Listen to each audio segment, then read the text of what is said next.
Muito bem, pessoal, estamos ao vivo terça-feira, 3 de outubro, 7 horas da manhã, está começando o Desperta ICL, tudo bem com vocês por aí? O pessoal já está chegando no nosso chat, muito bom dia, muito obrigado pela audiência, muito bem-vinda, muito bem-vindo, estamos começando agora o nosso programa diário. Para quem não sabe, para quem está chegando agora, para quem não conhece este programa, nós vamos ao ar todos os dias de segunda a sexta-feira, sempre às 7 horas da manhã. Estamos ao vivo também em rede, quem quiser nos acompanhar, estamos ao vivo na televisão, na TV Quirimurê, na Bahia, na TVT em São Paulo e também no rádio, lá pela Rádio Brasil Atual. Tudo certo? Quem estiver chegando por aí vai deixando seu like, inscreva-se no canal e, por gentileza, compartilhe este programa se você puder também.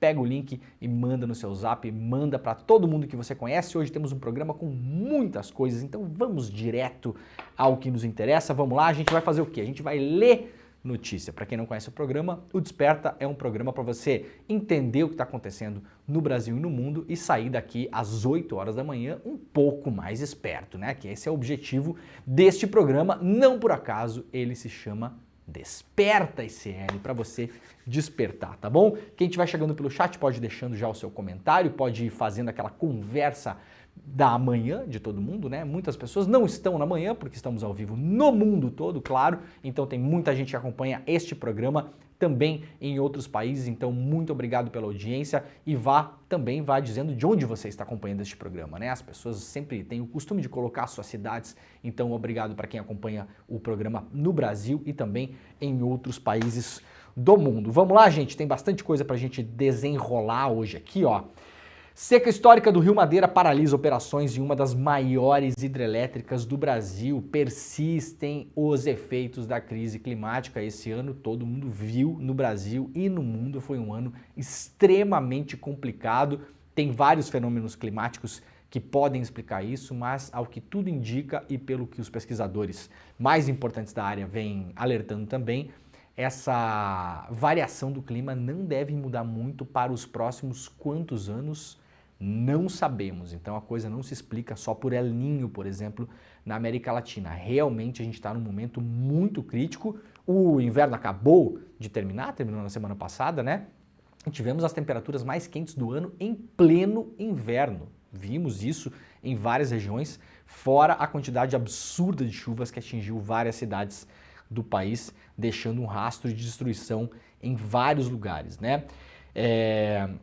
A Santo Antônio Energia informou nesta segunda-feira a suspensão momentânea das operações da hidrelétrica em Rondônia por conta da seca histórica no Rio Madeira. Para quem está acostumado a ver imagens do Rio Madeira, a gente fica realmente chocado, né, em ver como o Rio Madeira está baixo nesse momento, né? Segundo o anúncio, os níveis de vazão do rio estão 50% abaixo da média histórica. Essa é a segunda vez que a hidrelétrica para totalmente as operações. A primeira vez foi em 2014, durante a cheia histórica do Rio Madeira. Então a hidrelétrica parou duas vezes em 2014 por uma cheia histórica, o que eventualmente é mais comum, e agora pela primeira vez na história por uma seca que impede que a hidrelétrica consiga funcionar. Ou seja, a hidrelétrica está lá parada, um bloco imenso de concreto neste momento absolutamente inútil. De acordo com a Santo Antônio, a suspensão foi alinhada com o operador nacional do sistema. O objetivo é preservar a integridade das unidades geradoras de energia, já que a quantidade de água é muito pouca para o funcionamento das turbinas. Não há previsão de quando as operações serão retomadas. A Santo Antônio informou que a baixa vazão do Rio Madeira apresentou recordes nas últimas semanas e que a paralisação das turbinas não deve impactar no fluxo do rio. O Rio Madeira permanecerá seguindo seu curso natural, que é a passagem da vazão concentrada no vertedouro principal da usina, sem impacto no fluxo natural. O que acontece é que ela não pode ser utilizada porque, basicamente, não tem água, né? Instalada no Rio Madeira, a hidrelétrica de Santo Antônio é uma das maiores do Brasil, tem 50 turbinas gerando energia para várias regiões do país. Em 2022, a hidrelétrica ocupou a 4ª posição no ranking de energia. Então não é uma usina pequena, né? Não é de nenhum modo uma notícia sobre uma usina isolada. É a 4ª maior geradora de energia do país. Ao G1, o site que está noticiando isso, né? O operador nacional do sistema confirmou a parada temporária das máquinas da Santo Antônio como medida temporária e excepcional em decorrência das condições adversas vivenciadas na região norte do país. Segundo a ONS, essas condições inviabilizam a operação segura e eficiente da hidrelétrica. Apesar disso, aponta que o abastecimento de energia em todo o país está garantido. Olha, eu arrisco a dizer, por enquanto, a gente não sabe se isso não vai causar problemas em outros lugares por conta da seca. E mesmo que o abastecimento esteja garantido, claro que a gente já viu isso acontecer no Brasil em outros momentos, eventualmente a gente vai ter que acionar mais usinas a carvão, por exemplo, que são muito mais poluentes.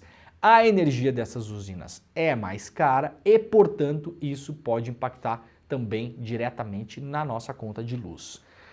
A nota esclarece que a hidrelétrica de Santo Antônio é uma usina de fio d'água, ou seja, mantém um reservatório pequeno e depende da vazão de água que passa pela calha do rio para gerar energia. A ONS aponta que permanecerá reavaliando a decisão e assim que a situação melhorar, retornará o despacho da usina para o sistema integrado de energia elétrica. Nas últimas semanas, a seca que atingiu o Rio Madeira se tornou histórica. A Defesa Civil informou que o registro do nível de 1,5 metro, menos de 1,5 metro, né? Depois disso, uma reunião foi realizada em uma sala de crise entre integrantes do órgão que monitoram as bacias do Rio Amazonas. Atualmente, a cidade de Porto Velho está em alerta. Caso o rio baixe para abaixo de 1,22 metro, o município passa para estado de emergência. Então estamos a 20 centímetros de água para que o município de Porto Velho entre em estado de emergência por conta da falta de água.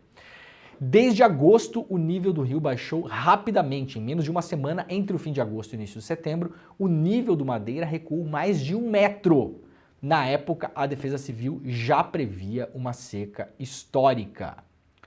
Vamos lá para a Folha de São Paulo. Agrotóxico banido na União Europeia dizima milhões de abelhas no Brasil. Tudo isso está conectado, né, gente? Sabemos muito bem. Não importa a região, os recentes surtos que vitimaram abelhas em diferentes pontos do Brasil têm em comum, além da mortandade em massa, um mesmo produto, o fipronil. Sintetizado nos anos 80, sua patente já expirou e pode ser produzido por qualquer empresa. O uso se tornou indiscriminado, relatam acadêmicos e também técnicos agrícolas. Os agrônomos contam que os outros agrotóxicos, como inseticidas à base de nicotina, herbicidas e fungicidas, minam o organismo das abelhas de forma lenta, debilitando as funções físicas até a morte, o que reduz a colmeia ao longo dos tempos. O fipronil é diferente. A substância atua no sistema nervoso central dos insetos, provocando uma superexcitação dos músculos e nervos. É implacável e tem uma morte aguda dos animais, afirma o Ricardo Orsi, professor de veterinária da Universidade Estadual Paulista. Inseticida sistêmico de ação prolongada e agressiva, hoje ele é usado em diferentes culturas, o que explica a ocorrência de contaminação de abelhas em vários pontos do Brasil.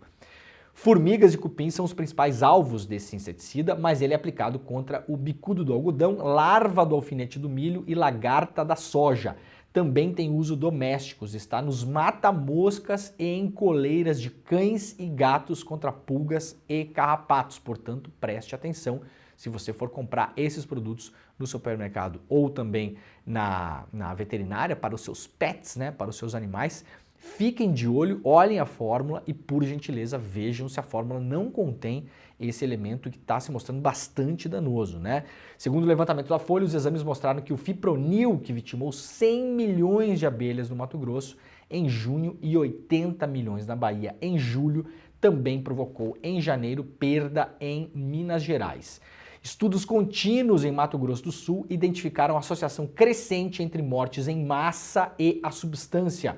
Em 2017, o fipronil estava entre 30% das amostras das abelhas mortas. Em 2021, em 66%. No ano passado, foi detectado na amostra de 85% das abelhas mortas pelo mesmo produto.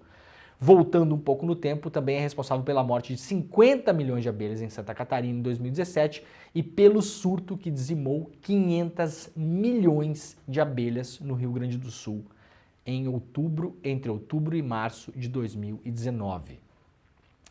Não tem lugar mais arriscado para uma abelha hoje do que ao lado de uma fazenda, pois você nunca sabe quais agrotóxicos vão usar e como, afirma o apicultor José Arnildo Marquezin. Aqui a Folha traz alguns mapas, né, da quantidade de abelhas e os estados onde elas vêm sendo dizimadas. Para lembrar, claro, esse produto é proibido em vários outros países do mundo, entre eles a União Europeia. Ou nós acreditamos que todos os europeus são burros, ou nós acreditamos o contrário, né? Por que é que se usa isso no Brasil? Ora, porque é mais barato. Basicamente é isso, né? Os agrotóxicos que já perderam a patente, no geral, são muito mais baratos. Muito bem, seguindo aqui, notícia lá do site do Globo Rural, preço dos ovos segue impressionados com vendas fracas. Me chamou muita atenção essa notícia, né? E aí fui ler a notícia, claro, né? O preço dos ovos se mantiveram em baixos patamares na semana passada, influenciado pela liquidez enfraquecida pela necessidade de escoar o produto devido ao calor extremo. A gente pensa, nossa, que bom, o ovo está mais barato. E aí vamos analisar por que é que o ovo está mais barato. Porque os produtores de ovos não conseguem manter os ovos, eles precisam mandar rapidamente para o mercado. Por quê? Porque está muito quente. Se o ovo ficar lá parado, ele estraga. Isso é bom no curto prazo para o consumidor, mas atenção para o longo prazo. Esse é o grande problema. As vendas do produto branco estão enfraquecidas, os produtores têm dificuldade em pedir valores mais elevados pelos ovos vermelhos, limitados pela baixa aceitação de compradores. Para os próximos dias, os colaboradores do CPEA, né, que é um instituto de pesquisa, têm expectativa de aumento das cotações, fundamental no início do mês. Além disso, algumas regiões registram perdas de poedeiras, das galinhazinhas ali que ficam botando os ovos, né? Por causa das temperaturas elevadas, o que pode, no médio prazo, reduzir a oferta de ovos no mercado e impulsionar os preços. Então temos dois movimentos gerados pelo excesso de calor. O primeiro, o preço cai. Por quê? Porque os ovos precisam ser escoados rapidamente para o mercado. O segundo, eventualmente muitas galinhas estão morrendo nos aviários, né? Porque os aviários, muitos deles não têm estrutura suficiente para segurar um calor de 40 graus, mesmo que eles tenham ventiladores e toda uma situação ali para amenizar o calor dos animais. Muitos animais morrem e no médio prazo a gente pode ver um aumento absurdo, inclusive, do preço dos ovos, porque haverá menos ovos no mercado. Então a emergência climática no curto prazo dá e no longo prazo, muito possivelmente, ela nos toma. Outros efeitos colaterais aqui da emergência climática, porque os botos estão morrendo mais com água a 40 graus da Amazônia. Uma reportagem do Estadão, quem quiser ler a reportagem está lá, então por gentileza depois se quiserem se aprofundar nela, né, nós não vamos ler toda a reportagem aqui, mas pesquisadores do Instituto ligado ao Ministério da Ciência dizem que alterações climáticas e baixa profundidade dos rios têm causado problemas aos botos. Floresta sofre com pior seca dos últimos anos. Desde que a seca passou a atingir o Amazonas, 110 animais entre botos e tucuxis já morreram na região de Tefé, no Médio Solimões. Isso corresponde a 5% da população dessas espécies, segundo o Ministério da Ciência, Tecnologia e Inovação. A causa das mortes dos animais ainda é desconhecida, mas pesquisadores acreditam que a mortandade está ligada às altas temperaturas das águas. Tem menos água no rio, a água está mais quente, então isso, por si só esse ano causou a mortandade de 5% da população desses animais. Eu estou falando de o quê? 4 meses de temperaturas extremas no meio do inverno, para a gente lembrar, tá bom? A reportagem está publicada lá na capa do jornal O Estado de São Paulo. Vejam só que coisa terrível e curiosa que está publicada lá na Folha de São Paulo. Eu creio que essa reportagem seja da BBC News Brasil, exatamente, uma reportagem da BBC que foi republicada pela Folha de São Paulo e eventualmente por outros jornais também, porque a BBC, quando publica reportagens, ela distribui essas reportagens como uma espécie de agência, então outros veículos publicam. Então esta aqui é da BBC. Porque o clima extremo está causando aumento de casamentos infantis no mundo todo. As mudanças climáticas têm uma variedade de consequências no planeta, tempestades, secas, temperaturas recordes e várias outras coisas, né? Tudo isso tem impacto em diferentes comunidades que têm que enfrentar a devastação do aquecimento global, resultando, inclusive, em mortos e feridos, como nós vimos no Brasil, aqui nas enchentes do Rio Grande do Sul e também sobre eventos climáticos em outros lugares. Mas à medida que esse fenômeno global avança, os efeitos colaterais também começam a ser observados na sociedade. Por exemplo, uma pesquisa acende um alerta de que mudanças climáticas têm um sério impacto no aumento de casamentos infantis no mundo todo. O trabalho de pesquisadores conseguiu estabelecer que as condições climáticas extremas agravam problemas que causam a proliferação de casamentos infantis forçados em ao menos 20 países. Por exemplo, olha só que coisa assustadora, né? A gente está sendo forçado a voltar praticamente para a Idade Média. Ops, caiu meu microfone aqui. Para a Idade Média por conta da emergência climática. Vamos lá. Em Bangladesh, olha esse dado aqui, onde ocorrem há vários anos ondas de calor, ou seja, não é novidade, como a gente está vendo no Brasil, com duração de superior a 30 dias, foi registrado um aumento de 50% nos casamentos forçados entre meninas de 11 e 14 anos. Então, quando se fala em casamento infantil, a gente está falando de meninas de 11 a 14 anos. Secas e inundações foram os desastres mais comuns relacionados na pesquisa, mas outros estudos analisam o impacto, por exemplo, de ciclones e altas temperaturas. Então, seca, calor extremo, ciclones e altas temperaturas. Não são fenômenos isolados devido a uma onda de calor ou inundações específicas. É um efeito colateral de condições climáticas extremas, diz Smita Rao, professora de Sociologia da Universidade de Ohio, nos Estados Unidos, disse isso à BBC Brasil Mundo. Rao, que liderou a pesquisa através da análise de quase 20 estudos independentes sobre as alterações climáticas e seus efeitos sociais, salienta que as principais razões para este aumento têm a ver com o sustento familiar. O casamento infantil é muitas vezes considerado uma estratégia para reduzir a vulnerabilidade econômica e a insegurança alimentar que uma família enfrenta devido a uma catástrofe, observa a pesquisadora. Ela destaca que o problema dos casamentos forçados não é exclusivo de áreas vulneráveis, mas ocorre em todos os níveis da sociedade e em todas as partes do mundo.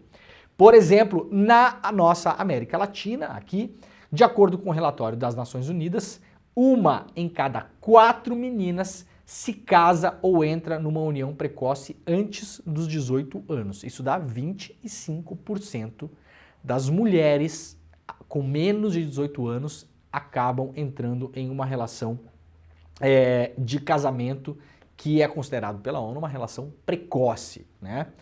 O Brasil ocupa a 6ª posição no mundo em casamentos considerados precoces ou infantis. Atenção, a gente só está atrás da Índia, de Bangladesh, da China, da Indonésia e da Nigéria, em número absoluto de casamento infantis, né? São 21 milhões e meio, segundo dados da Unicef, 21 milhões e meio de casamentos. Na região, na América Latina, o casamento infantil é proibido atualmente somente na Costa Rica, Equador, El Salvador, Guatemala, Honduras, México, Panamá, Porto Rico e República Dominicana. Já na Bolívia, Brasil, Chile, Nicarágua, Paraguai, Peru, Uruguai e Venezuela, o casamento é permitido a partir dos 16 anos com autorização dos pais, representantes legais ou de um juiz. Isso, claro, tende a piorar a partir do momento em que o Brasil é um dos alvos da emergência climática. Então nós podemos imaginar também que em regiões do Brasil, principalmente em regiões já mais empobrecidas, onde as pessoas têm mais dificuldade para levar uma família, depois de uma catástrofe ambiental, como essa que aconteceu no Rio Grande do Sul no mês passado, mas outras virão, infelizmente, podemos imaginar também, pelas conclusões desse estudo, que a gente vai ter como um efeito colateral terrível o casamento precoce de meninas, porque as famílias vão olhar para o lado e falar, olha, essa aqui é uma das saídas para minha filha, que eu não tenho mais casa, eu não tenho mais como sustentar ninguém aqui, então eu vou fazer um casamento forçado, eu vou empurrá-la para algum tipo de casamento precoce, porque é o que sobrou. Repito o que eu falei aqui quando aconteceu a catástrofe no Rio Grande do Sul. O Estado brasileiro não está se preparando para o que teremos pela frente. Não está absolutamente. Eu mostrei inclusive as imagens aqui da diferença. E isso ninguém me contou porque eu estive lá, eu fui lá, cobri o terremoto de L'Aquila, na Itália, em 2009. Estive por uma semana na cidade, cheguei no dia posterior ao terremoto. Eu vi como os italianos se organizaram e eu vejo como os brasileiros se organizam em relação a catástrofes naturais, assim, por assim dizer, né? Assim como os terremotos não são previsíveis, Não há possibilidade hoje de você prever um terremoto. Ninguém consegue fazer isso no mundo. A ciência não consegue estabelecer que, olha, em tal lugar vai ter um terremoto e o epicentro vai ser esse lugar aqui e vai ser da magnitude X. A ciência não é capaz de fazer isso hoje. É muito complexo. Assim como não é capaz de prever para daqui a 3 semanas um deslizamento de terra ou uma enchente em algum lugar. Agora, o que temos em comum em relação à Itália, em relação ao Brasil, em relação aos terremotos, em relação ao que acontece no Brasil, a gente sabe que vai acontecer. Esse é o ponto. Os italianos sabem que terremotos acontecerão, porque acontecem lá durante toda a sua história. E estão muito preparados para isso. Claro, não é perfeito, há críticas, tem demora, uma série de coisas. Nenhum país é perfeito em relação a nada, né? Vamos tirar essa ilusão também da nossa frente. Não há perfeição. Agora, eu vi que em 30 horas, sei lá, um dia e meio, os caras tinham montado uma cidade de barracas super organizada. Tinha até recreacionista para crianças. Porque nesse momento os pais têm que cuidar de ver como é que a casa tá, se pode voltar para casa, se não pode, procurar pessoas desaparecidas, ajudar a participar de resgates. Muitos pais e mães eventualmente morreram. E aí as crianças ficam completamente sozinhas em um acampamento. Lá tinha inclusive pessoas para fazer recreação de criança. Aqui no Brasil nós vimos as clássicas imagens dos ginásios abrigando as pessoas desamparadas, com cortina improvisada, com colchão de qualquer jeito, com goteira, com janela aberta que passa frio a noite toda, que chove dentro, que não sei o que, né? A gente viu acontecer. Dependendo de doações de última hora, não há estrutura para se preparar para o que teremos no futuro imediato no Brasil. Não é só no Rio Grande do Sul, mas nós vimos aqui, foi o exemplo, o Rio Grande do Sul também não está preparado. Não temos dinheiro, a gente não tem dinheiro, a gente não tem estrutura, a gente não prepara o nosso exército, que está aí, né, na imensa maior parte do tempo, ociosa, gastando um caminhão de dinheiro esse da sociedade civil. Então a gente tem que pensar em preparar essas estruturas, gente, porque as coisas não vão melhorar, elas vão piorar. Muito bem. São Paulo teve o setembro mais quente da história. O mês passado foi o setembro mais quente da cidade de São Paulo desde 1943, quando o INMET começou a fazer a medição meteorológica. A média das temperaturas máximas ficou em 30,2 graus, cerca de 5%. A gente fala 5, parece pouco, né? Quando sobe a temperatura. Se sobe de 15 para 20, a gente quase não nota. De fato, né? 5% pode ser muito pouco. Ah, mas só 5%? Bom, se a temperatura subir de 20, de 18 para 23, 24, talvez basicamente ninguém vai notar. Agora, se ela subir de 38 para 42, 43, 44, 45, eu tenho certeza de que vocês vão notar. Esse é o grande problema. A gente está falando de temperaturas extremas. Em pleno inverno, uma média de 30,2 graus. Os valores padrões obtidos a partir da média de anos anteriores, para o mês que é normalmente de 25,2 graus.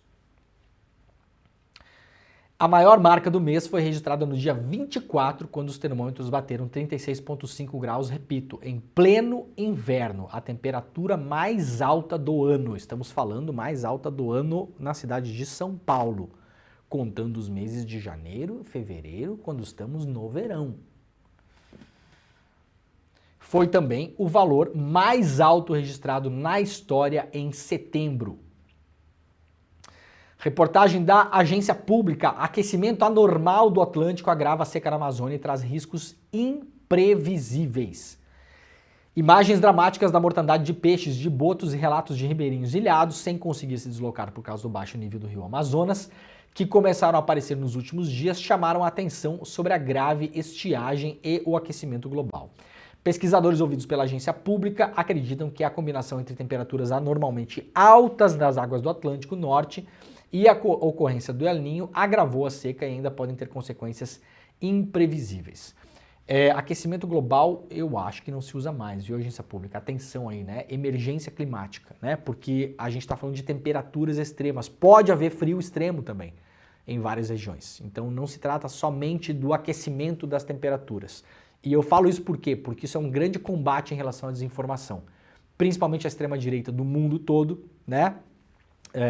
O ecofascismo, né? Essa gente toda fala que quando tiver, no ano que vem, se tiver um ano frio, por exemplo, essa gente vai sair das catacumbas de novo e vai falar que o aquecimento global não existe.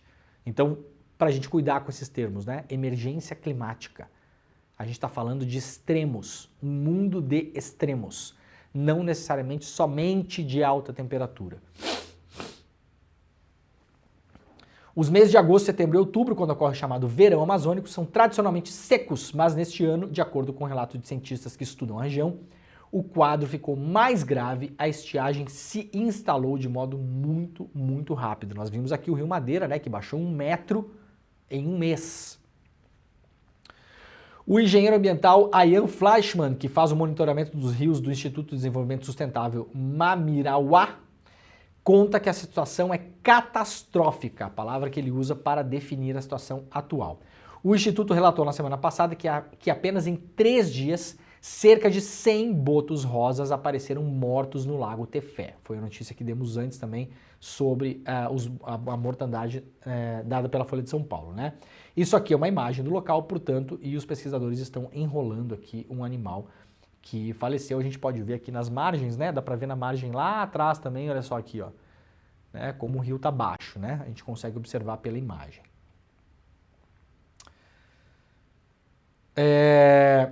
Cientistas ainda estão investigando as mortes relacionadas, mas suspeitam que sim, ainda é cedo para afirmarmos a causa deste evento extremo de mortandade, mas certamente está associado ao período de estiagem e à alta temperatura do Lago Tefé, divulgou o Instituto. O Instituto é um dos principais centros de pesquisa de mamíferos aquáticos da Amazônia, Instituto Mamirauá. Fleischmann afirma que a estiagem atual não chegou nos recordes de 2010, mas a expectativa é que a situação ainda possa piorar. Isso porque, historicamente, os níveis mais baixos ocorrem em meados de outubro, ou seja, os rios ainda devem descer mais uns 15 dias para depois retomar o seu tamanho, né, a sua vazão natural. Então, esperamos mais um mês de crise, pelo menos. Não tá fácil não, né, gente? O que podemos fazer por enquanto? Podemos denunciar, podemos apoiar a ciência, podemos combater discursos anticientíficos, podemos melhorar o nosso consumo consciente, apesar do fato de que individualmente não conseguiremos fazer nada, e nem mesmo num grande coletivo de indivíduos, porque o grande problema do mundo é a produção industrial, o capitalismo no geral, né? Esse sistema que nos levou aí em 100, 150 anos ao momento que vivemos hoje, uma aceleração absurda da queima de combustíveis fósseis, da produção de produtos industrializados, etc, etc, etc, já sabemos. A globalização também, que acabou fazendo com que os produtos sejam produzidos em poucos lugares do mundo e tenham que cruzar o mundo todo para chegar na mão das pessoas. Isso também, vamos dizer assim, que não ajuda muito, né? Não ajuda nada, na verdade só atrapalha, né? Então, por enquanto, vamos lá, vamos denunciar. Consumo consciente é o que dá para fazer por enquanto e principalmente pressionar políticas públicas para que a gente mude esse quadro com a maior rapidez possível, o que de todo modo será lento. Os grandes países poluidores do mundo, inclusive Estados Unidos e China, que são os maiores, muitas vezes se negam, inclusive, a assinar os tratados que importam para a diminuição da temperatura do globo, para a diminuição da emissão de poluentes, etc, etc, etc. Né? Então a gente vê um morde e assopra nessa questão e quando os países se veem em crise ou precisam crescer mais, tacam mais fogo na chaminé, porque é assim que é feito o crescimento no mundo todo hoje, até hoje, infelizmente. Então, neste programa, seguiremos denunciando, que é o que nos resta por aqui. O que eu não acho que seja pouco também, né? Cada um coloca a sua pecinha nesse Lego e assim a gente vai caminhando. Olha, gente, o Sérgio Moro... Tá feio o negócio pro Sérgio Moro, hein? Eu estive em Brasília na semana passada, passei a semana lá. Relatos de Brasília. Primeira coisa, Sérgio Moro já está cassado, tá? Esse é o primeiro relato. Já não há nenhum tipo de avaliação política, mesmo que colateral, mesmo em relação à contenção de danos, que indique que o Sérgio Moro permanecerá senador no ano que vem. Temos que ver se essa coisa vai andar esse ano ainda, estamos em 3 de outubro, né? As coisas estão andando para vários lados ao mesmo tempo, Não sabemos se para o Sérgio Moro ele passa o Natal em família ainda senador. Há uma possibilidade forte de que não, que isso não aconteça. Deve ser cassado esse ano e não haverá nenhum tipo de resistência no Senado, como não houve nenhum tipo de resistência em relação à cassação do Deltan na Câmara. Vamos lembrar que o Deltan foi cassado, fez aquele discurso sozinho no plenário, né? Tem uma foto, inclusive, incrível, tá ele lá, né? Tava fazendo cena também, né? Para se mostrar perseguido e tal, contando com uma eventual volta por cima, e aquela imagem seria uma imagem icônica de um homem que luta contra o establishment, né? Não funcionou, tá? Deu errado, né, Deltan? Moro possivelmente terá o mesmo destino, mas agora o que tem acontecido é o seguinte: o juiz Eduardo Apio, afastado da 13ª Vara. Gente, a 13ª Vara de Curitiba, rapidamente, para todo mundo entender, tá? Que era a vara do juiz Sérgio Moro. Quando o Moro deixa a vara para ir para o governo Bolsonaro, quem escolhe o substituto do Moro, um juiz chamado Bonar, que hoje, aliás, já virou desembargador, né? Ficou 2 anos lá, tocando bola pro lado, né? Quem escolhe o Bonar, isso saiu reportagem baseada nos diálogos da Vaza Jato. É a própria Lava Jato. Os procuradores se conversam, há inclusive um áudio, há 2 ou 3 áudios do Deltan falando sobre isso, sobre a escolha do Bonar. Eles se conversam para tentar eliminar os juízes que estão concorrendo. Não, vamos ligar para esse aqui não é bom, essa aqui não é boa, vamos arranjar um outro lugar para essa, e conseguem manipular a escolha do juiz. Veja só, você que não entende nada do sistema e não é obrigado a entender. Procurador não escolhe juiz. Procurador é parte interessada em processo, é acusação. Isso seria o equivalente. Vamos colocar no âmbito da Lava Jato para a gente entender? Havia a acusação e a defesa, certo? Como num bom tribunal, tá bom? E no meio disso tem um juiz, beleza? Vocês imaginem o escândalo que seria se nós descobríssemos que os advogados dos réus, dos investigados, dos acusados, dos indiciados da Lava Jato, se os advogados tivessem travado uma série de conversas pelo Telegram e os advogados tivessem escolhido o juiz da vara. Vocês achariam isso um escândalo ou não? Vocês imaginem, o advogado do Eduardo Cunha, tá bom? E obviamente não estou criminalizando a advocacia aqui, eu estou fazendo uma situação hipotética.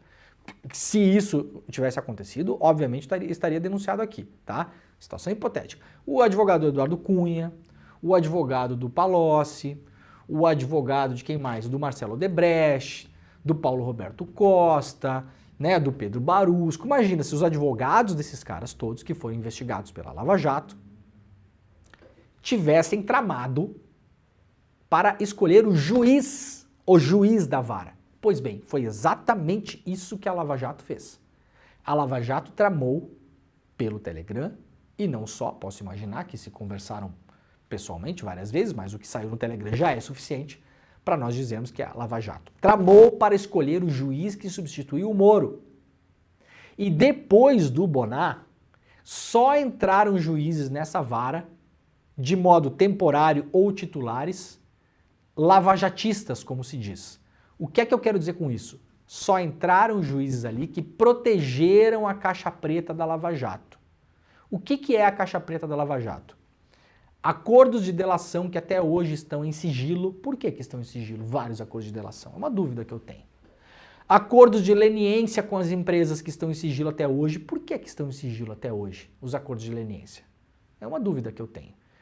Se houve um acordo de leniência com uma empresa, a empresa já está aí há 3, 4, 5 anos pagando as multas. Por que é que este acordo está em sigilo? É uma dúvida que eu tenho. O que há nesses acordos que a gente não entende? Será que existe algum tipo de triangulação para mandar dinheiro para fora do Brasil e depois isso voltar para uma tal Fundação Lava Jato? Será que esse era o grande esquema da Lava Jato? É esquisito, né?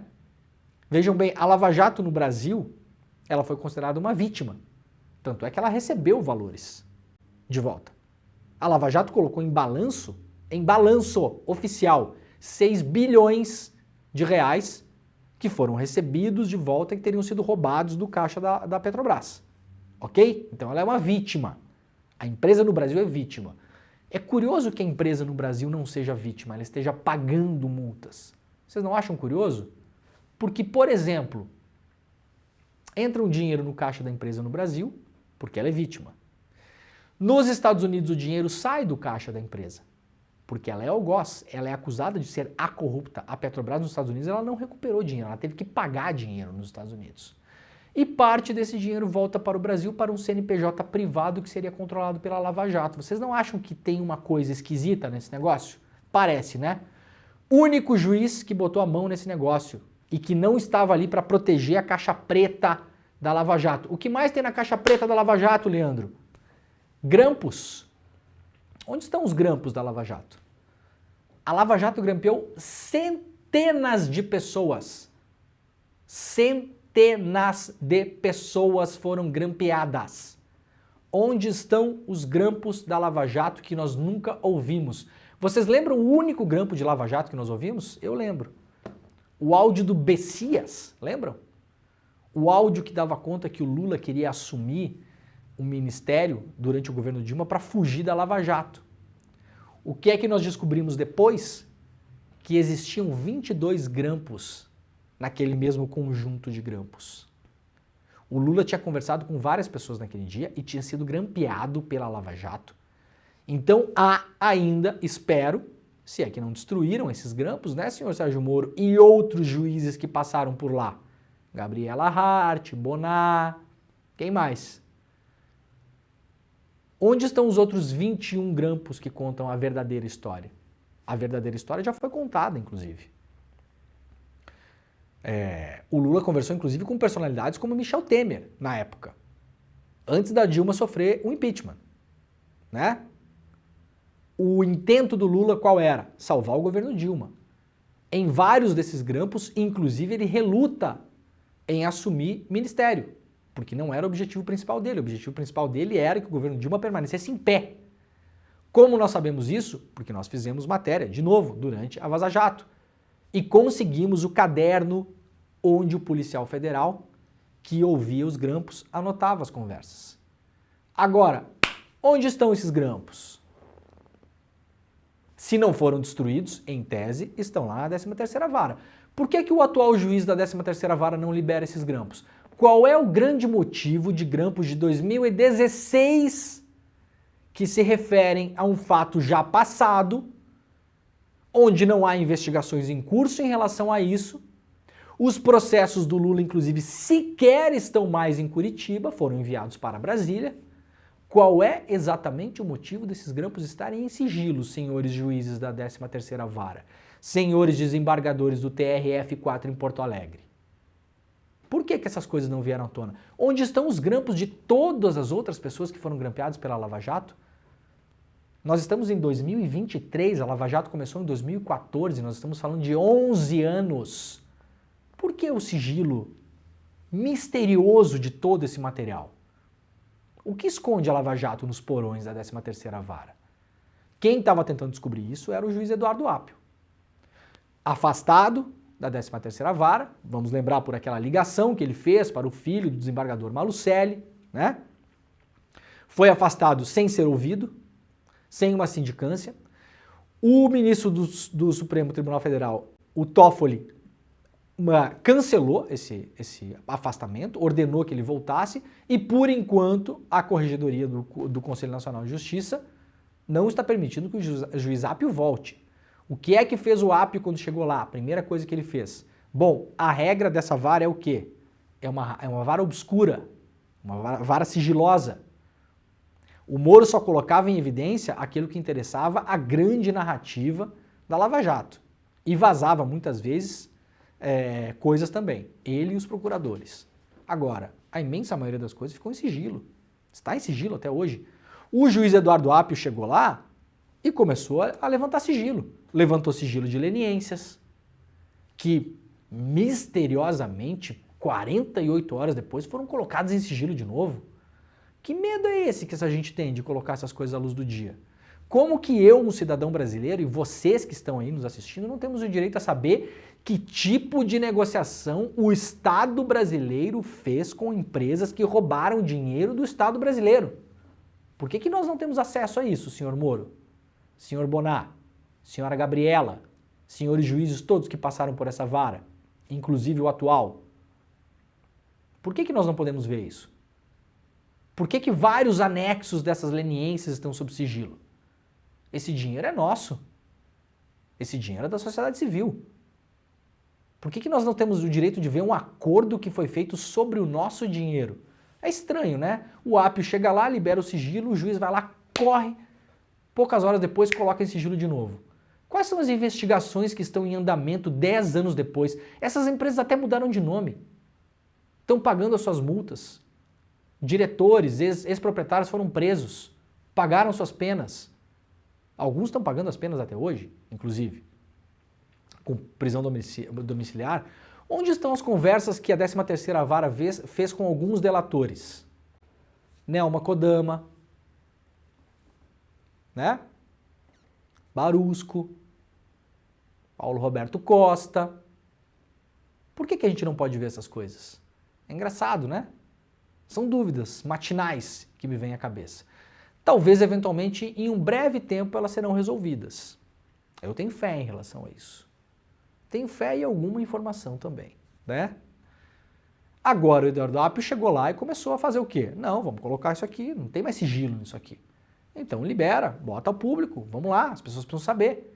E fez duas coisas importantes. Ouviu o Tacla Duran, já falamos muito sobre o Tacla Duran aqui, que denuncia e denunciava há muito tempo um esquema de venda de delação paralela na Lava Jato, né? Então vem aqui, vamos negociar a parte, você fala isso, fala aquilo, inclusive minta e omita, que a gente vai te dar vários benefícios. Será que com a Nelma Kodama foi assim também? Será que foi? Uma pergunta matinal que eu faço também. E ouviu também o Tony Garcia, um empresário do Paraná, que acusava o Moro de tê-lo usado, Tony Garcia, como uma espécie de espião, pedindo para o Tony Garcia botar grampo no seu escritório, plantando um policial civil ali disfarçado no escritório. E nesse rolo todo, eventualmente o Tony Garcia teria grampeado inclusive pessoas com prerrogativa de foro, o que seria proibido. O Moro não poderia ter feito isso. Bom, não poderia ter feito a escuta na presidenta da República, Dilma, também. Fez uma escuta. O grampo foi anulado, mas foi anulado depois que foi ao ar, pela Globo News na época, inclusive, né? Chegou no Supremo, o Fachin resolveu só dar uma passadinha de pano ali também, teve isso, né? Não, peça escusas aqui, senhor, não vai acontecer nada com o senhor. Demorou para o Moro chegar em algum ponto que ele não pudesse mais ser juiz. E aí, quando se ouve o Tacla Duran e o Tony Garcia, e vou falar duas coisas importantes que eu sempre falo quando eu falo sobre esses dois personagens. Primeiro, a Madre Teresa de Calcutá não foi delatora, tá bom? Então ninguém está santificando aqui delator, Tony Garcia, não sei o quê, tá bom? O Tacla Duran e o Tony Garcia participavam, em alguma medida, de sistemas criminosos. Não fosse assim, não seriam delatores. É uma equação bastante óbvia, né? Agora, que parece evidente que houve abusos em relação aos dois, cada vez mais parece. Cada vez mais parece. Outra coisa importante que eu sempre falo, o que fala Tacla Duran e o que fala Tony Garcia. Eu tenho cobrado, eu e outros vários jornalistas, né? Para ser bem justo. Temos cobrado desde que essas conversas começaram a aparecer. Onde estão as provas? Tudo bem, o Tacla Duran acusa isso, o Tony Garcia acusa aquilo. Onde estão as provas? Muito bem, essa semana começaram a aparecer os documentos que o Tony Garcia enviou inicialmente para o juiz Apio, e o juiz Apio, em um movimento muito inteligente, porque o Apio entendeu que ele não ia durar na 13ª Vara. O Apio foi um cara muito inteligente em relação a isso. Ele sacou quando ele botou o pé ali, ele pensou, eu não vou durar aqui, eu não vou durar uma semana nesse lugar. Então o que o Apio começou a fazer? Rapidamente ele começou a submeter coisas ao STF. Muito rapidamente. Ele encontrava alguma coisa, se ele tinha poderes como juiz de torná-las públicas, as tornava e imediatamente mandava para o STF. Foi assim com Tony Garcia e foi assim com Tacla Duran. Então, mesmo que tenham removido o Apio, Agora, essas histórias já andaram longe demais. Não é mais uma questão do juiz. Eventualmente ele pode até voltar para a 13ª vara, tá? Pode acontecer. A ver. Agora, o Tony Garcia vem falando coisas que fez o Moro, inclusive, perder a cabeça. Moro atacando a Globo, né? Aliás, justiça seja feita, o primeiro site a ouvir o Tony Garcia, nessa última leva, né? O Tony Garcia é um personagem que está na política brasileira já há uns 20 anos, tá, gente? Não é de hoje, isso aí é desde os anos, acho que, se não me engano, nos anos 90, o primeiro caso do Tony Garcia com o Moro. Do começo dos anos 2000, perdão. O primeiro site a ouvi-lo, o Tony Garcia, foi o Brasil 247, né? O jornalista Joaquim Carvalho, né? Que ouviu o Tony Garcia já há uns 2 ou 3 meses. Foi uma entrevista, o Tony Garcia fez o que o Tacladura vinha fazendo há uns anos já, falou, fez as denúncias, mas na época carecia de evidências materiais. Agora, a Daniela Lima, lá da Globo News e do G1, vem publicando os documentos que foram remetidos pelo juiz Apio para o STF. E ali mostra uma série de coisas esquisitíssimas. De novo, eu não vou pré-julgar, eu acho que isso tem que ser se parar, olhar isso com atenção, olhar as provas que o Tony Garcia traz, elas não estão todas públicas ainda, isso é uma questão em andamento, tá bom? Então não se trata aqui de pré-julgar o Moro. Agora, o contexto não é favorável ao Moro. Essa é a grande questão. Para quem cometeu todas as ilegalidades que o Moro cometeu, tanto é que foi isso que disse o STF, o senhor não é imparcial para julgar esses casos. Isso é a pior pecha que um juiz possa ter, né? Porque o que um juiz tem é a sua imparcialidade.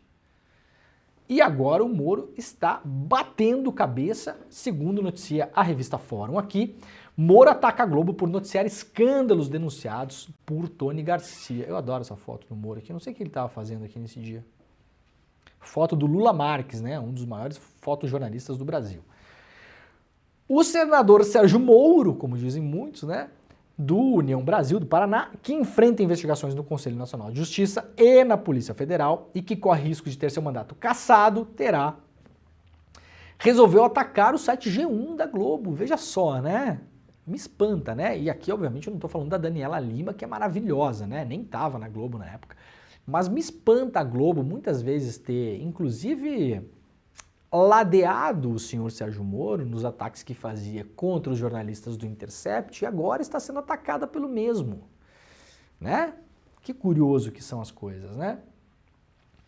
E está atacando pelo fato do veículo estar noticiando desde a última semana as denúncias bomba que o ex-deputado estadual Tony Garcia fez contra Moro ao Supremo Tribunal Federal. Recentemente, Tony Garcia, que alega ter atuado como agente infiltrado do senador em sua época de juiz, entregou ao STF um conjunto de documentos explosivos que revelam uma suposta tentativa de Moro de investigar ilegalmente desembargadores, juízes e ministros do Superior Tribunal de Justiça, incluindo o uso de grampos. Qual seria o motivo dessas investigações, segundo Tony Garcia? Moro não as poderia usar legalmente, porque não tem prerrogativa para investigar esse tipo de pessoa, mas usaria como chantagem. Isso é o que denuncia o Tony Garcia. De novo, calma, calma, calma. Eu falo isso aqui sobre qualquer delator, vocês sabem disso, quem acompanha o programa sabe disso, né? Sobre o Cid, né? Sobre o Tacla não é delator, nem o Tony Garcia, né? Mas todo mundo que vem e bota a boca no trombone, a gente tem que ter calma e olhar as coisas com calma. No entanto, o contexto não favorece o Moro nessa história. Essa história seria usada, nesse caso desses grampos, para chantagear os juízes e desembargadores. Para quê? Para que quando o Moro tivesse que passar alguma coisa lá para cima, a coisa andasse a contento. Essa é a história contada pelo Tony Garcia. Os documentos em questão fazem parte de um acordo de colaboração premiada firmado entre o Tony Garcia e o Moro em 2004. Detalhe, isso também estava sob sigilo. 20 anos de sigilo. Por quê? Por que de 2004 a 2023 estava sob sigilo? 19 anos, uma colaboração premiada em sigilo? Qual o motivo? muitas vezes fica em sigilo porque a justiça alega, né, ou o Ministério Público, que não se pode tirar o sigilo porque há investigações em andamento. Quais as investigações em andamento em relação a Tony Garcia de 2004 mereciam que isso estivesse sob sigilo, senhor Sérgio Moro? Ou será que tem coisa ali que a gente não pode ver? Me espanta, né? O acordo serviria para Garcia se livrar da prisão de um esquema que ele tinha sido preso no âmbito de uma operação chamada Consórcio Garibaldi, né? Até recentemente esses documentos estavam sob sigilo na 13ª Vara, mas o juiz Eduardo Apio decidiu levantar esse sigilo, permitindo que Tony Garcia tivesse acesso. Agora esses materiais foram entregues pelo ex-deputado estadual ao STF com o objetivo de anular as ações de Moro contra ele. No conjunto de documentos estão registradas cerca de 30 tarefas que Tony Garcia tinha que fazer por designação do Sérgio Moro para evitar sua prisão. Essas tarefas incluíam, segundo diz o Tony Garcia, investigações de autoridades paranaenses com foro privilegiado, utilizando métodos questionáveis, eu diria até aqui, camaradas da Fórum, ilegais, porque o Moro não poderia jamais grampear alguém com prerrogativa de foro, como não poderia ter grampeado a Dilma. E foi brandamente punido pelo STF na hora que aconteceu, né? Não foi punido, na verdade. Tomou, como se diz, tomou um xixi só, né? Uma vez que essas investigações estavam legalmente fora de alçada do juiz, né? O material entregue ao STF inclui até mesmo registros de conversas telefônicas entre Moro e Garcia, nas quais o ex-juiz pressiona pela execução dessas tarefas que são consideradas ilegais. E aí o Moro foi para cima do G1. Eu acho que o Moro já sentiu, porque até as pedras de Brasília sabem, né? Até o concreto armado de Brasília sabe que o Moro já perdeu, né? Perdeu o Playboy, caso clássico. E agora tá indo pro tudo ou nada. E aí o Moro falou sobre isso. Vejam a semelhança em relação ao que o Moro falava em 2019 sobre a Vaza Jato. Discurso, aliás, muito reverberado pelas organizações Globo na época, né? Depois fomos saber por quê. Tem uma reportagem célebre da Vaza Jato que mostra todas as relações da Lava Jato com a Globo, encontro com diretores da Globo, com o dono da Globo, com Merval Pereira, parceria com o repórter, aquela coisa toda. Isso aí já foi fartamente explorado. Disse o Moro: o G1, que é o site da Globo, reverbera as mentiras de um criminoso condenado. Vou fazer um parênteses aqui. Pouco importa. Zero importância. Aliás, criminoso condenado que era parceiro do Moro para acusar outras pessoas. Então, assim, no passado, quando o Moro precisava do Tacla Duran, estava valendo. Ah, não tem problema ser um criminoso. Quando precisou do Tony Garcia, estava valendo. Não tem problema se é criminoso. Quando precisou de delação de Barusco, de Paulo Roberto Costa, de Alexandrino, da Odebrecht, aí esses caras não eram criminosos. Eram ótimos todos. Agora, quando os caras começam a abrir a boca contra ele, aí o problema é que são criminosos condenados. Isso aqui tem zero importância. De novo, a Madre Teresa de Calcutá não é delatora, né? Porque não está envolvida em nenhum sistema criminoso. E aí diz o Moro que o Tony Garcia está aí para fabricar um falso escândalo sobre supostos fatos de 2004 e 2005, ou seja, e aí escreve em caixa alta o Moro, olha que bonito, vamos até levantar, de quase 20 anos atrás. Muito bem, Sérgio, por que essas coisas estavam em sigilo, se essas coisas têm quase 20 anos? Por que o senhor, Sérgio, proativamente não colocou essas coisas à luz do dia? É um questionamento que eu faço aqui. Sérgio Moro, por que o senhor, já que não tem nada demais nessas coisas todas que o senhor fez um acordo com o Tony Garcia, por que o senhor não levantou o sigilo disso lá atrás e não explicitou para o público? Inclusive quando era ministro do governo Bolsonaro, que tinha o dever moral de mostrar algum tipo de transparência sobre o que o senhor tinha feito no verão passado. Aí segue o Moro. As investigações conduzidas pelo MPF e executadas pela PF foram sobre tráfico de influência e escuta ilegal e resultaram em condenações de advogado por esses crimes e que foram proferidas por outro juiz. Condenação, claro, de uma investigação que foi feita pelo Moro, né? Não quer dizer nada. Nenhum juiz ou magistrado do TRF4, STJ ou de qualquer outra corte foi investigado com minha autorização. Isso é o que veremos. A inexistência de gravações de magistrados ou de medidas investigatórias contra eles é, aliás, reveladora da farsa do notório mentiroso aqui falando sobre Tony Garcia. Isso é o que veremos também, se não há, de fato, essas gravações. Não sabemos. De novo, quem é o juiz que vai abrir a caixa preta da 13ª Vara de Curitiba? Quem vai fazer isso? O CNJ, Conselho Nacional de Justiça, está investigando a vara. O Dr. Luiz Felipe Salomão, corregedor, está investigando a vara. Há informações de que já descobriu-se coisas do Arco da Velha. Destino de obras de arte, que o juiz Apio, inclusive, estava investigando. Onde foram parar as várias obras de arte que foram apreendidas durante a operação, várias não sabemos. Acordos com delatores que, entre outras coisas, os mantiveram absolutamente ricos, com propriedades, com posse de dinheiro, com bens, com uma série de coisas, né? Gravações, grampos que nunca viram a luz do dia e, principalmente, a triangulação do dinheiro das multas. Então, Moro, eu acho que espernear contra o G1 pouco vai adiantar. Muito bem, gente, vamos despedir da nossa rede, né?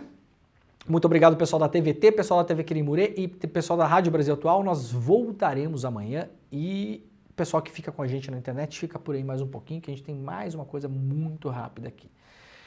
Então, gente, vamos ver o que vai acontecer. É grave, como a gente vem falando no ICL, desde que o Tacla Duran começou a falar, falamos muito sobre o Tacla Duran, é grave, sempre fazendo... Tem gente que não gosta que eu fale isso, eu vou falar de novo, né? Tem jornalista que vai espernear no Twitter aí, pode espernear sozinho. Precisamos ver as provas. Qual o problema de pedir prova? Tem colega jornalista que não gosta de prova? Não gosta de trabalhar com prova? Qual o problema? Desde que o Tony Garcia começou a falar também, falamos, é grave, precisa ser investigado e precisamos ver as provas. Não adianta só alguém falar. Abrir uma entrevista em qualquer lugar e começar a falar, é mole. A gente já viu isso acontecer antes. Aliás, ontem o Delcídio Amaral, ex-senador petista, que teria entregado Lula durante a Lava Jato, que o Lula sabia de um esquema, que o Lula tentou interferir nas investigações, o Delcídio do Amaral foi condenado ontem a pagar uma multa para o Lula, porque não conseguiu provar o que fala. Então vejam só, gente, lá atrás a imprensa corporativa fez festa com essas coisas. Chegava lá o Delcídio, virava a capa da Veja, ia para o Jornal Nacional, ia para tudo que era lugar, falando. Então falar qualquer um fala, galera. Atenção. Olha o estrago que as coisas que o Delcídio falou na época causaram. E aí, 7, 8 anos depois, tem uma decisão dizendo que o Delcídio não conseguiu provar o que falou, que as acusações eram falsas e vai ter que pagar uma multa, inclusive, para o Lula. De que adianta? Multa de 10 mil reais. 10 mil reais. Depois de contar tudo o que contou sem nenhuma prova. Então, atenção, é grave o que fala o Tony Garcia. Precisamos esperar as provas. Tá bom? Eu não entendo quem não gosta que eu fale que tem que esperar a prova. Tem gente que fica braba com isso. Esquisito, né? Tem gente que não gosta de trabalhar com prova, aparentemente. Muito bem. O programa de hoje está acabando. Daqui a pouquinho eu tô no N1, tá, gente? Então, nós voltaremos amanhã ao vivo. Este foi o Desperta ICL e agora começa o ICL Notícias, primeira edição. Daqui uns minutinhos eu vou só me arrumar aqui e eu tô por lá para combinar, para comentar as notícias com os nossos colegas, tá bom? Aliás, estreou ontem o Rodrigo Viana, né? Grande colega, vai estar hoje lá. O Edu tá lá hoje também, tá todo mundo lá, tá bom? Tá a Vivian, tá o Deluca, tá todo mundo, tá bom? A gente se vê daqui a pouquinho, então. Muito obrigado e ó, beijo pra todo mundo. Tchau. Existe um monte de dica que pode te ajudar a investir um pouco melhor o seu dinheiro. Mas existem 3 regras que são universais. Em qualquer lugar do mundo, para investir de uma maneira consciente, mais segura e mais rentável, você tem que seguir essas 3 regras. E eu vou fazer uma aula no dia 10 de outubro, uma terça-feira, às 8 horas da noite, onde eu vou te explicar que regras são essas e como você pode incluir essas regras no seu processo de decisão na hora de investir. Se inscreve nessa aula, é de graça, clica no link aqui em cima ou aqui embaixo, chame seus amigos e amigas para participar também. É uma chance que você tem de mudar completamente a relação com o seu dinheiro e com seus investimentos e abreviar o caminho até a independência financeira.